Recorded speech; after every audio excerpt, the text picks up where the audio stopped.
session of Jdbc implementation. So in this particular session we will check which are the different steps that can be used to handle the Jdbc. So let's understand it. The very first step is load the driver.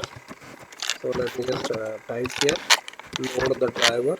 So obviously it is with the help of the driver manager class.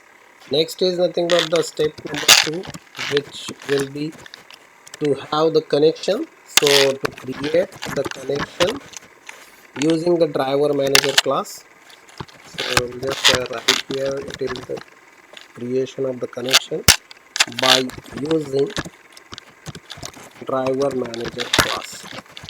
So this is what the second step. In the step number 3, it is quite useful step wherein we are executing the static and the dynamic query. So use the connection to fire the queries. Use connection to fire the queries. Obviously these queries will be either the static query or it can be the dynamic queries. So in order to implement the static queries, means it is the hard coded one can use the statement interface, and in order to implement the dynamic queries one can implement that is the prepared statement interface.